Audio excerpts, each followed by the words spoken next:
Budget ഒറ്റ നോട്ടത്തിൽ നോക്കിയാൽ എല്ലാ വിഭാഗം ജനങ്ങളെയും തൃപ്തിപ്പെടുത്തിയിരിക്കുന്നതാണ്. 10,000 രൂപ ക്ലബ്ബുകൾ കൊടുക്കുന്നു, പിന്നെ VS സെന്ററിന് 20 കോടി കൊടുക്കുന്നു, മാറിവാനിസിന് മ്യൂസിയത്തിന് പൈസ കൊടുക്കുന്നു, പിന്നെ മലപ്പുറത്ത് ഒരു മുസ്ലിം പണ്ഡിതന് പൈസ കൊടുക്കും, പണ്ഡിതന്റെ സ്മാരകത്തിന് പൈസ കൊടുക്കുന്നു, അയ്യങ്കാളി പഠന കേന്ദ്രത്തിന് 1.5 കൊടുക്കുന്നു. അങ്ങനെ എല്ലാ ജാതി മത വിഭാഗക്കാരെയും തൃപ്തിപ്പെടുത്താനുള്ള വളരെ മനോഹരമായിട്ടുള്ള പരിപാടികൾ. വോട്ടാണല്ലോ ലക്ഷ്യം.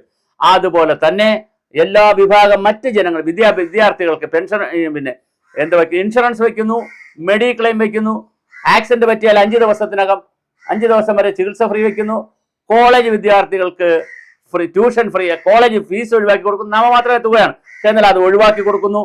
അങ്ങനെ അങ്ങനെ അങ്ങനെ അങ്ങനെ എല്ലാ ഭാഗം തൊഴിലാളികളെയും എല്ലാവരെയും സാറ്റിസ്ഫൈ ചെയ്യിക്കുന്ന, സംതൃപ്തിപ്പെടുത്തുന്ന ഒരു ബഡ്ജറ്റ് ആയിട്ടാണ് ഇത് ബാലഗോപാൽ വിഭാവനം ചെയ്തിരിക്കുന്നത്. പക്ഷെ അങ്ങനെ എല്ലാവർക്കും ക്ഷേമവും സംതൃപ്തി എന്നൊക്കെ പറയുമ്പോഴും നക്കാപ്പിച്ചയാണ് പലർക്കും കിട്ടുന്നത് എന്നുള്ളതും വളരെ രസകരമായി കൗതുകകരമായി ഈ ബഡ്ജറ്റിൽ നമുക്ക് കാണാൻ കഴിയുന്നതാണ്. അതേസമയം എല്ലാ വിഭാഗം ജനങ്ങളെയും, സകല വിഭാഗം ജനങ്ങളെയും തൃപ്തിപ്പെടുത്താനുള്ള ഒരു ശ്രമം നടത്തിയിട്ടുണ്ട്. മെഡിസെപ്പിന്റെ 2ാം ഘട്ടമായിട്ടുള്ള മെഡിസെപ്പ് 2.0 ഫെബ്രുവരി എന്ന് പറയുന്ന പുതിയൊരു പ്രോജക്റ്റ് തന്നെ വരികയാണ്. മെഡിസെപ്പിനെ കുറച്ചുകൂടി പരിഷ്കരിച്ചുകൊണ്ട് മെഡിസെപ്പിന്റെ പ്രോജക്റ്റ് വരുന്നു.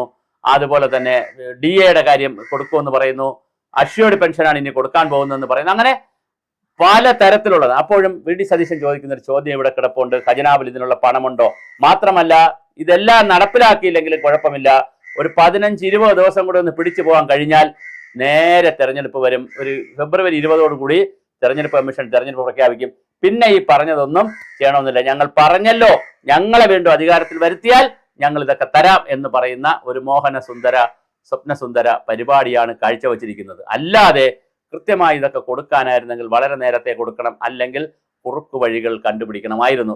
ഉദാഹരണം പറഞ്ഞാൽ ശമ്പള പരിഷ്കരണത്തിന് കമ്മീഷൻ ഇല്ലാതെ കമ്മിറ്റിയെ വെച്ച് നേരത്തെ കൊടുത്തിട്ടുണ്ട്. പക്ഷെ ഇപ്പോൾ ഫ്രാഗൻഡിൽ കൊണ്ട് കമ്മീഷനെ തന്നെ വെച്ചിരിക്കുകയാണ്.